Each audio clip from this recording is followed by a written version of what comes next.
tuko na guest. Tuko na guest hapa in studio. Yes. Her name is RUKIYA. Karibu tunaye RUKIYA.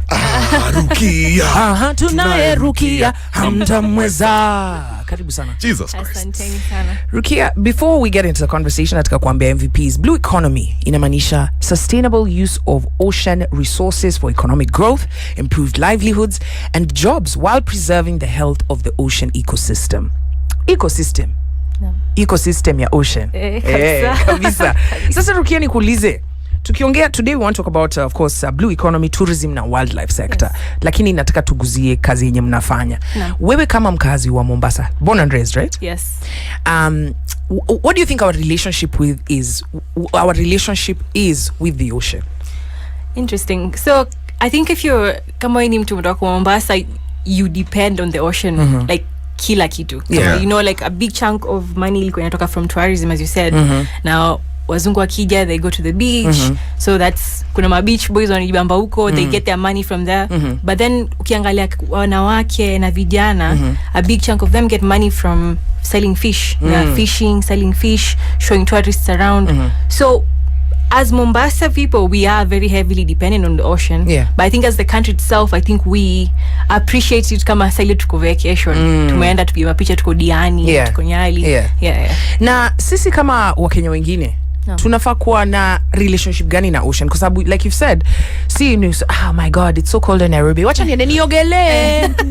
Unaenda huko unaoga, you know, unawacha watu wanafika huko, unaenda kukula kitu kwa ocean, unatupa chupa in the ocean. You know, that's our relationship. But what should your relationship inafaa kwaje? I think we should take the ocean the same way we value Masai Mara, because it's a wild, vast area ambayo it has potential kubwa sana ya kutusaidia economically, but also hakuna kitu nzuri kama environment, kwa sababu you get everything here for free. Bora umeitunza tu utapata for free. I'll tell you a story. Juzi niko town na nilikuwa nanunua beads kutoka kwa Masai flani. Kuka mtu amepita around na papa. So papa is shark. In Mombasa it's like a local delicacy. It's like shark, you make it unapenda. In Nairobi papa is like your boyfriend or a sponsor or your father. Papa. Oh papa. So it's shark. Oh my god. So akamepita hivyo, says like sayo samaki like amechukua tu hivyo like sio mtu. I'm like no, actually si mtu, as long as una boat umeingia wachukua, it's yours. So I was like sijawahi fikiria that other counties kama like mtu wa Masai, ng'ombe hizi kwa tu wako, it has to be either ni wa kwenu you can just find a ng'ombe walking around in Masai land and you're just picking it up. And that's the beauty of the ocean. Like it's a blessing tumepewa iko pale. We just need to conserve it and get the most from it, and we don't do that. That's so interesting. Hawezi sema ati usiende kwa ile part ya ocean unajua hapo ni kwangu. Kabisa. Hizo samaki za nyeziko hiyo side ninazifuga. So you can do that. Lazima kuwe na communal efforts, like when it comes to conserving it, taking care of it, appreciating it. Ni kila mtu. Because kama say at the moment watu wa KFS na Kemfree ndo wana manage. So ukienda kama uta notice ukienda snorkeling, unaenda unajibamba na swim na fishes. So most times your place iko designated purely ni ya ku conserve au samaki, ndo at least mujibambe mpige mapicha. So the role of conservation ni mostly some CBOs to groups za vijana wako Kilifi na wapi in different places that are doing all the work. So just let me for the listeners, of course you can unaweza tuzungumza nasi, especially watu wa Mombasa, tunataka kujua what is your relationship na hiyo ocean. Watu wa Diani, good morning. By the way, kabla utoke, please lazima ufundishe Riley. She saw me on the counter, it wasn't me. So hiyo venye nimekuona ukifanya hiyo tabia mbaya hapo kwa counter. Pali tunapikianga chakula. My goodness. Hapo kwa sababu pali nimeweka toothbrush yangu. Shameless. Malu neka plate. Alafu ndaniambia it wasn't me. Alafu beshi yako ndio yako so hapo nyuma. Right hand man ya ukweli. I'm telling you. Gonna tell her that I'm sorry for. What are you sorry for if you keep saying it wasn't you? But that is the moral of the story. Deny. Immorality. You have to try. Immorality. Jesus Christ. Immorality. Ask Nairobians. 7:30 is the time and we're getting into an awesome conversation with KHAMIS. Atatuambia ni kazi gani anafanya. And kwa sababu tunaongea juu ya sisi kama mavijana lazima tukue part of the conversation. Sio tunasikia tu ati hapa prices za mafuta zimepanda, ocean kuna watu wanapanguza, wewe huko ameweka policy policy ya sijui transport sijui nini we tu unasikia you're just reactionary consumer, you're a consumer of Kenya.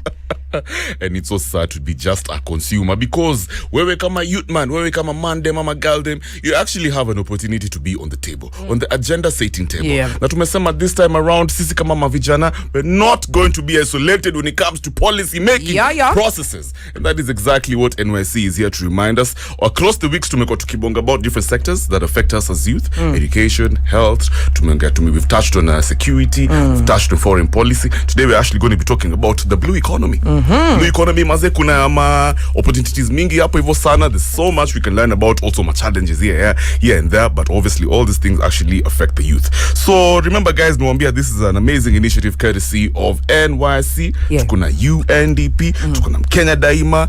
We also have the Ministry of ICT, Ministry of Devolution. It is jam-packed. And tukuna guest hapa in studio. Her name is RUKIYA. Karibu. Tunaye RUKIYA. RUKIYA. Tunaye RUKIYA. Hamtamweza. Karibu sana. Jesus Christ. Asanteni sana. RUKIYA, before we get into the conversation, nataka kuambia MVPs, blue economy inamaanisha sustainable use of ocean resources for economic growth, improved livelihoods and jobs while preserving the health of the ocean ecosystem. Ecosystem ya ocean. Kabisa. Sasa RUKIYA, nikuulize, tukiongea today, we want to talk about of course blue economy, tourism na wildlife sector. Lakini nataka tuguzie kazi yenye mnafanya. Wewe kama mkazi wa Mombasa, born and raised, right? Yes. What do you think our relationship is with the ocean? Interesting. So I think if you're kama ni mtu kutoka Mombasa, you depend on the ocean like kila kitu. You know, like a big chunk of money ilikuwa inatoka from tourism, as you said. Now wazungu wakija, they go to the beach, so that's kuna ma beach boys wanajibamba huko, they get their money from there. But then ukiangalia wanawake na vijana, a big chunk of them get money from selling fish. Fishing, selling fish, showing tourists around. So as Mombasa people, we are very heavily dependent on the ocean. But I think as the country itself, I think we appreciate it kama sile tuko vacation. Tumeenda tupige mapicha, tuko Diani, tuko Nyeri. Na sisi kama Wakenya wengine, tunafaa kuwa na relationship gani na ocean? Kwa sababu like you've said, see news, oh my god, it's so cold in Nairobi, wacha niende niogele. Unaenda huko unaoga, you know, unawacha watu wanafika huko, unaenda kukula kitu kwa ocean, unatupa chupa, you know, that's our relationship. But what should your relationship inafaa kwaje? I think we should take the ocean the same way we value Masai Mara, because it's a wild, vast area. Ambayo it has potential kubwa sana ya kutusaidia economically, but also hakuna kitu nzuri kama environment, kwa sababu you get everything here for free. Bora umeitunza tu utapata for free. I'll tell you a story. Juzi niko town na nilikuwa nanunua beads kutoka kwa Masai flani. Kuka mtu amepita around na papa. So papa is shark. In Mombasa it's like a local delicacy. It's like shark, you make it, unapenda. In Nairobi papa is like your boyfriend or a sponsor or your father. Papa. Oh papa. So it's shark. Oh my god. So akamepita hivi, says like, sayo samaki, like amechukua tu hivyo, like sio mtu. I'm like, no, actually si mtu, as long as una boti umeingia unachukua, it's yours. So I was like, sijawahi fikiria that other counties kama like mtu wa Masai, ng'ombe hizi kwa tu wako, it has to be either ni wa kwenu na you can just find a ng'ombe walking around in Masai and you're just picking it up. And that's the beauty of the ocean. Like, it's a blessing tumepewa iko pale. We just need to conserve it and then get the most from it, and we don't do that. That's so interesting. Hawezi sema ati usiende kwa ile part ya ocean unajua hapo ni kwangu. Kabisa. Hizo samaki za nyeziko hiyo side ninazifuga.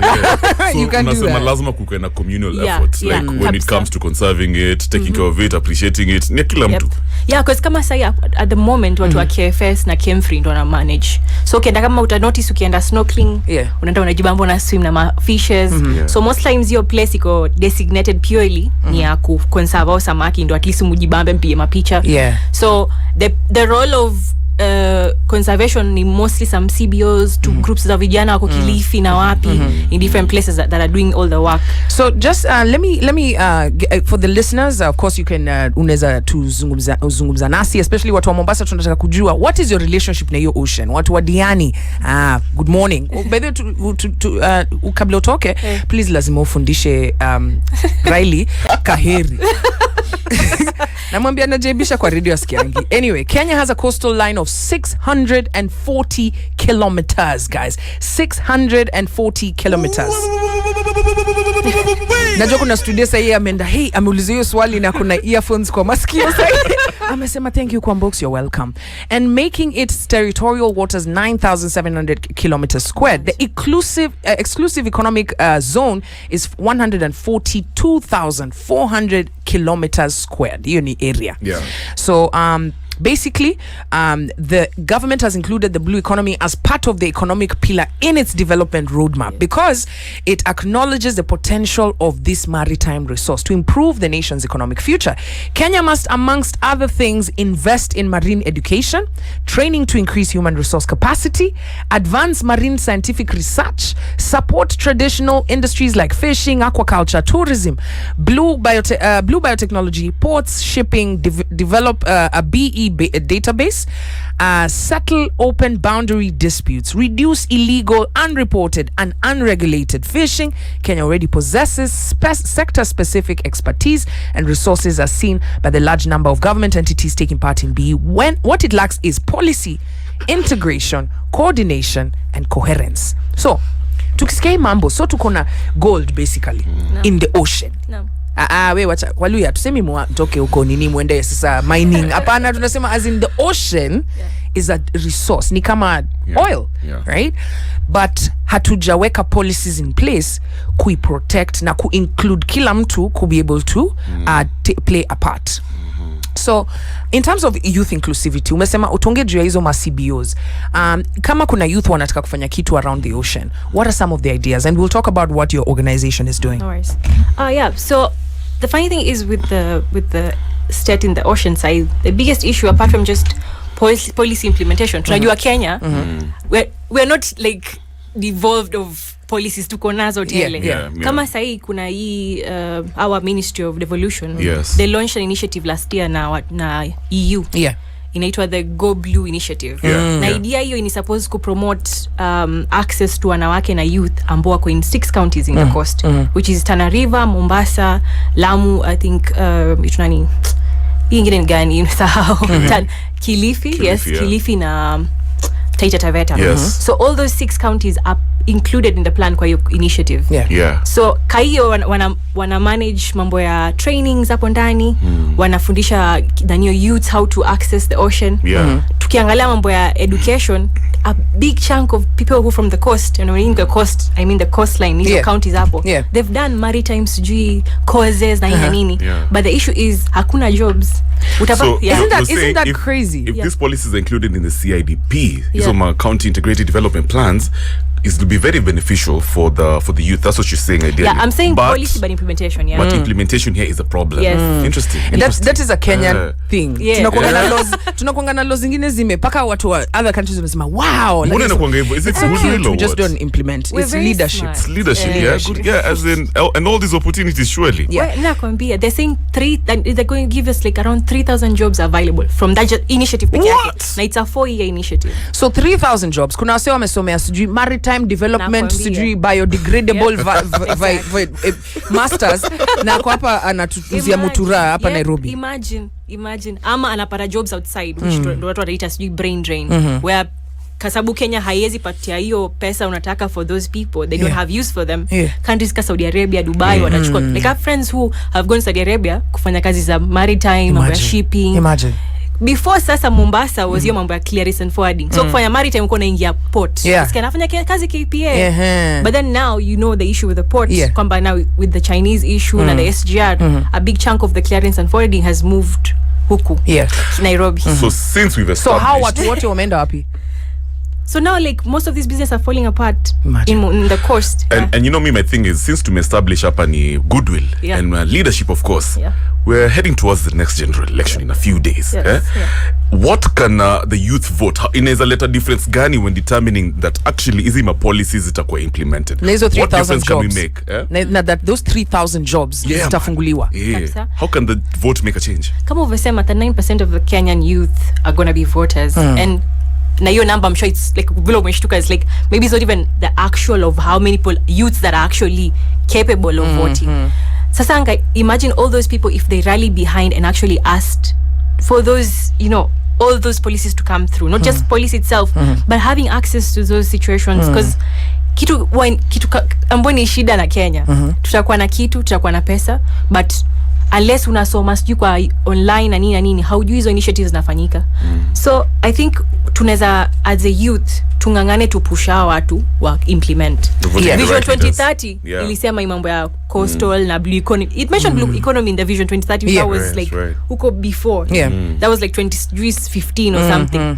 Paka sasa ukiangalia how much of that has been done, because we still have 8 years to complete to get the vision. to 2030. So as we're voting, we need to ask ourselves, who in the groups or the teams that are showing up saying they'll do things for us is actually mentioning whatever they mentioned before and wants to implement that Vision 2030 for moving forward. So the question is who? It's us. Ni sisi kama mayouth. Na kama vijana mnasikia hii story ya maritime haimaanishi tu ni watu wa bara, wa coast pekee ndio wanafaa. You can have an interest that you want to do research maybe kwa ocean. You've studied, alafu hakuna kazi. Must you go outside the country? That's why tunasema, na umesikia hapo just in that area kuna 3,000 jobs that can be unlocked. By the way, guys, let me tell you something. Yesterday I was listening to our Spaces and David Malpass, who is the president of the World Bank, alikuwa kwa hiyo conversation. And I remember one journalist from the New York Times Kenya desk alikuwa nauliza history ya loans. Of course unajua the world is going into a recession, right? Kama hujajua hiyo story, this is the time to save, this is the time to this is the time to tighten ship, right?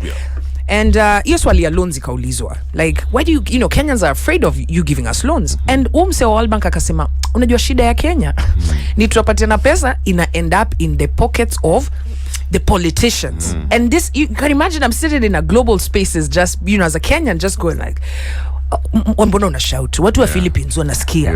But as a young Kenyan, that's what you need to understand. We're just talking about implementation. Unaweza pata, you've asked a very good question. We talked about blue economy kwa Vision 2030. That was 2015. Up until now, what has been implemented? Na sisi kama vijana, what are we gonna do about it? If the youth miss the plan, right? If they have missed to be on the table in the blue economy, tourism, wildlife sector, what percentage of involvement do you envision in this sector? We've talked about it. How will inclusion of the CIDP bring more youth involvement in this sector? Yeah. Especially in the county level, because it obviously touches on the counties. Yes. 100%. The CIDP was a good initiative. You could break down part of that. What to CIDP ni nini? It's the County Integrated Development Plan. So what it means ni tupokuwa devolved before, so when we became counties, kila county ilikuwa na plan yake a period of time, just how they'll implement zile plans ambazo zimewekwa. So nika Vision 2030 ya county. It's broken down ndani ya county. So inakuonyesha kutakuwa na hii, this is how it looks like, it shows you population in your county, estimates za the money will go. Exactly. These are hapa kutakuwa na roads, kutakuwa na nini. So it's kind of broke down, ndo kila mtu kama uko Mombasa, kama uko Nairobi, kama uko Kisii county, you can see what in your county, what you need to do in that medium term development and what are the priorities. And it has a period, like a designated period, Mesauni Gani, but it has different, the new plans have different periods. Hasa kandani ya hizo sasa, it's sasa issue ni the youth sasa, like the same thing I said with the Vision 2030 ni we need to access those documents. Ni public record, you can find them online. Every county integrated development plan ya each county is available, so you can access those. Uone sasa haya hapa walisema shule watatujengea shule hapa kwetu mjini hapa Mebikonkwea. So unaenda unatafuta mtu wenu ambao ni representative wa hiyo region, unamwambia vipi kuna hizi shule zinatengenezwa before maybe tuseme labda 2019 na afanye. So ndo kama mnasema like ambao kuna Kev like as a youth, it's our job to advocate on behalf of those ambao hawana access to your information. Sasa sisi ambao youth ambao kila siku tuko online, tuko constantly tuko on social media, squeezing na Twitter, kila kitu niko tu at the palm of your hands. We have the power in our hands to actually fight for community, people who don't even understand, kuna hiki tunko nafani fanyiwe na gava, but nangangana bado. And these hizo vitu and ni very important, sijui kama umelewa, in every county kuna CIDP, zile plans zenye zimewekwa in place zenye walikuwa nafaa kuweka. So kama kulikuwa na shule ilikuwa nafaa kujengwa, hospitali ilikuwa nafaa kujengwa, jobs zilikuwa zinafaa kucreatiwa za farmers or whatever, na hizo ni promises zenye zilifanywa na hazijatekelezwa. Mbona mtu anakuja kuwafanyia panganga na loudspeaker hapo akikwambia tano tena? But you know what, Sheila, one thing is also important. Is it my policy making forums? Hapo ndo my youth wanafaa ku speak up. If you guys want a school in your community, if you want kuna priority kwa blue economy, waso wa Coast ama waso Kisumu for example, you have to go and say, as we want more, for example, yachts here, ndo tusaidie kufanya business na tourists. If you don't do that, if that thing doesn't feature in the CIDP, my friend, hata wendo gonge mlango ya governor aje, baka kesho yo utangoja hadi 5 years elapse. Exactly. No, ebu repeat your point. Wendo sema, bwana governor, tunataka boat 3 na hiyo iko kwa CIDP. Then you know, governor atasema security talk up to Kenya hapa ba. So it is important for youth to actually engage in policy making processes thoroughly, because the next leadership wakisha make hizi vitu into laws, ikishapita county assembly, then it is over. But guys, it's not all bad. 15 minutes to 8 a.m. When we come back, we want to talk about kuna mayouth wenye wamechukua hii hatua mikononi mwao na wakafanya kitu, and what was the outcome. Do stick around. This is the Modern Vibes on Vibes Radio. We can carry on. I know a place. It's called Kenya. And we can carry on if we all make a effort to be part of the conversation, and especially my youth them. And 8 minutes to 8 a.m. Of course, we're having a conversation about on National Youth Policy Dialogue Forum. Say to call dialogue stage, and I'm so grateful that we have RUKIYA in studio to nongea juu ya blue economy. And before we took the break, tulikuwa tunongea juu ya that, you know, there's so many opportunities, policies knows not to let down, and then engagement as well, because if you look at you know, all these policies that are in place, promises that have been made, but kama nimekuahidi ama nimesema nitafanya kitu na haujui, how will you hold me accountable? And it's why we're saying each and every one of us need to go to our various counties and find out what CIDP, that is the County Integrated Development Plan, ziko. And Kevin chime in akasema, usiende kwa county yako uanze kucreate vitu mpya, na sasa hiyo plan iko hapo ndani. So wewe enda uone plan ya county yako ni gani, and how you can play a part to ensure that maybe you've got the skills, maybe you've got the kind of skill set that's needed. Maybe you're the person who can hold your governor, your MCAs, your MP accountable, right? We make these grand plans, alafu nakuja hapa kututengenezea car wash. Unafikiri ma youth wote wanataka kukua car washers? And no disrespect to watu wa car wash. But I'm telling us as the youth, there are so many opportunities. There's so much we can do in this country. You're very right. And you know what, Sheila? Also, quick one. I also just want to say that as much as we're excited about the opportunities, we also have a chance, an opportunity, I guess, to campaign for peace during this process. There's something called the Dance for Peace Challenge. This is courtesy of the National Youth Council to make come up now. The Dance for Peace campaign aims to raise awareness of the importance of youth participating in public policy, like we've been talking about, while also encouraging you, man them, girl them, to vote and maintain peace while you go through the election process. Sasa ukienda hapo kwa TikTok yetu, there's a challenge to me post that is hashtag dance for peace at Vibes Radio at NYC Fursa. Jaribu kudance kao magays wako hapo hivyo. You actually already have a winner. We'll be telling you about that. But see hard ni kitu simple, and if you impress us, ukijibamba sana, we see some good energy, we'll give you some really amazing merchandise courtesy of TikTok, Vibes Radio, and of course NYC. Fabulous. Hashtag TikTok for peace. TikTok for peace. All right, RUKIYA, before we took the break, we're almost at the top of the hour. We want to talk about, unajua tunaweza complain, lakini kuna mayouth wenye wamefanya kitu on these opportunities that are available. Wamedu? So can even acha nikuwe bias niongee kuhusu what we are doing. So as Green Farm, kitu yetu inatufanya ni to our work is to ni kama ku connect environment na business, making sure that biashara zetu ziko sustainable, like zinaangalia what are some of the sustainable development goals? Ni zile 17. Yeah. If you can check them out, they're just 17 and every sector is mentioned up. Hasa kama mambo ya blue economy, it's around mambo ya life underwater. Yes. Under that SDG. Hasa kama Green Farm, what we do is we break down easy policy into something tangible. Ama kitu ambayo inaweza mtu ambaye ako shags, mtu ako hajaingia danio online asome, anaweza elewa hii ndio kitu nafanya. So kama Green Farm and other groups kama siasa pale, I mean place and other groups, wana I think role yao wamefanya squeeze ni wanafanya conversations kama hizi zinakuwa ni conversations za nyumbani. Si hadi ni kitu ya boardroom peke yake na watu wamesoma na watu wameenda sijui masters, lakini we are breaking down that information though kila mtu kwa hizo communities, CSO, CBOs wanaelewa. And another thing I was thinking is, which we haven't done but I'm hoping that someone out there is doing it, is kusaidia hizi community based organizations, watu wa mama, watu wa samaki na nini, kuform kama like unions na consortiums, because that way they have more power. Wana more power kuuliza mbona yeye hajafanyika. Ukienda peke yako ati mimi CBO yangu ndo naenda, mimi Kev na CBO yangu wacha niulize. Mtu mwingine ameenda na yeye pia ni mtu wa samaki ameenda kuuliza kwa county rep wao. But as you go as a community and a group and just saying, hey, tuna struggle, pesa yani ya fish feeds za fish imepanda, tunataka ipunguzwe. It's easier. So unasema there's benefits of actually mna mobilize, register yourselves as a CBO, have structured policies within yourselves, and then go and demand for what you want. It's like those guys who there's this organization in Utumia ni slippers kutengeneza boats, right? And flip-flops, right? Check out the work that they're doing. Wanna clean up the ocean.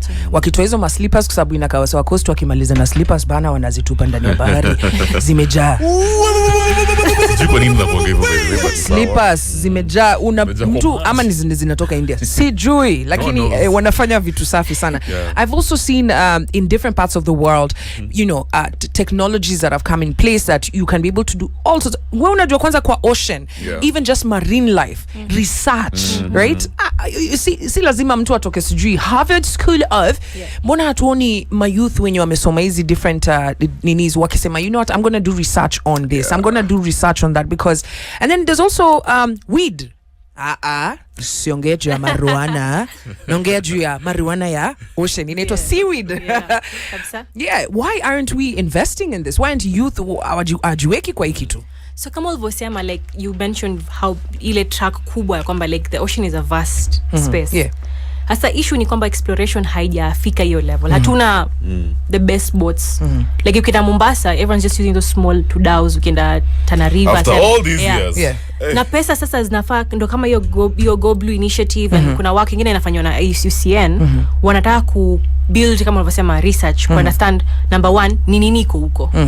And then number two, blue economy hasn't been prioritized. Ni juzi tu ameappoint someone to represent mambo ya blue economy. Na ako ndani ya ministry ya transport sijui nini.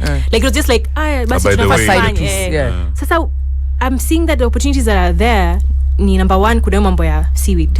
You know, like Wachina wanatumia seaweed in sushi, Wachina na Japanese. Hata sisi tunakula sushi. But then say the only issue nimeona there's so many Japanese restaurants around, you see them online at Chinese restaurants. If our people are supplying the seaweed, balilia iko tu kwa ocean ambapo beach clean up tunatoa tukisafisha seaweed on the nani. How do we teach our youth how to preserve equate package in some fancy way and sell it to hotels? Mombasa is like it's a whole Mombasa, Lamu. It's just seaweed. Iko tu hapo. Na tourists wako hapo, mahoteli kubwa kina Serena kina Rema wako hapo, and they want to make some nice meals. All right, we got to end the conversation there, guys. Remember, we are talking about blue economy. Kama hujaifikiria hii mambo ya bahari, the opportunities zenye ziko, you can go and check out Mombasa County CIDP. We'll find out what their plans are about around the blue economy, what opportunities are there, what promises were made, and have they been implemented? And if they haven't, then remember, we are 2 weeks to an election. That's it. Thank you so much for coming through, RUKIYA. Thank you, Kev. We're at the top of the hour. That's brought to you courtesy of National Youth Council. It's 8 a.m. Here's Dennis Sisseto with Newswire. The news at the